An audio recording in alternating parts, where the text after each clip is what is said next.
शैतान बाघ की कहानी। जंगल में लोमड़ी और बाघ को सभी बड़ा धूर्त मानते थे, क्योंकि दोनों ही सभी जानवरों को बहुत सताते थे।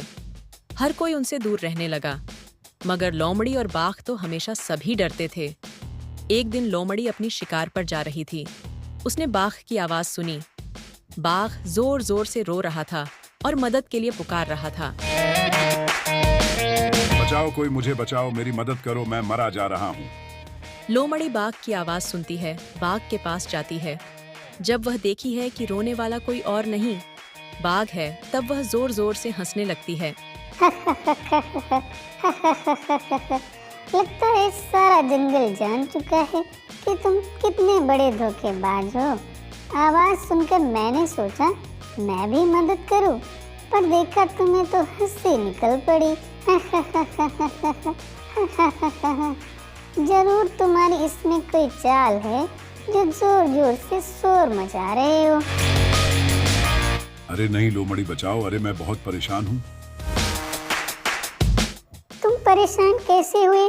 तुम तो सबको परेशान करने की वजह हो, और अकेले तुम ही नहीं हो। जंगल के सभी जानवर हम दोनों को शैतान समझते हैं और हमारी बात पर तो बिल्कुल विश्वास नहीं करते, और तुम चाहते हो कि मैं तुम्हारी मदद करूं। लोमड़ी, बहुत मजाक हो चुका, जरा ध्यान से करीब आकर देखो, मैं घायल हूँ। लोमड़ी पास जाकर देखती है तो वह समझ जाती है कि यह आवाज नकली नहीं, बल्कि बाघ बहुत बुरी तरह से घायल है। मगर ये तुम्हारी हालत कैसे हुई? सच में तुम तो बहुत बुरी तरह से घायल हो। जल्दी जाओ, सामने हरे रंग का एक छोटा सा पेड़ नजर आ रहा होगा। तुम्हें उसी की पत्तियां लाकर कुटनी है और उसमें थोड़ी सी हल्दी मिलाकर मेरे जख्मों पर लगा दो। यह जादुई पेड़ की पत्तियां हैं, मैं इन्हीं से ठीक हो सकता हूँ। यह वरदान मिला है हमारी प्रजाति को। लोमड़ी हरी पत्तियों को तोड़ती है और लगा देती है। बाघ तुरंत सो जाता है और कुछ देर बाद बाघ को जब होश आता है तो लोमड़ी से कहता है, आराम मिला। शुक्र है लोमड़ी की, तुमने मेरी बात पर विश्वास किया, नहीं तो आज मैं जान से हाथ धो बैठता। लोमड़ी बाघ से कहती है, मगर ये तुम्हारी हालत कैसे हुई? क्या बताऊं, यह मेरे अपने बुरे कर्मों का ही नतीजा है। आज मैं जहरीले कांटों में फंस गया और कांटे मेरे बदन में छुप गए और मैं जख्मी हो गया।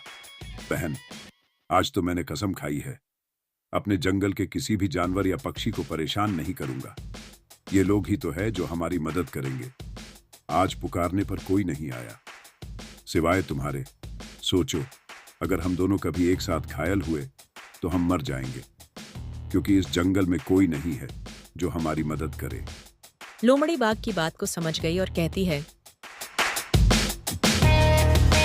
मैं वादा करती हूँ आज के बाद किसी को नहीं सताऊंगी।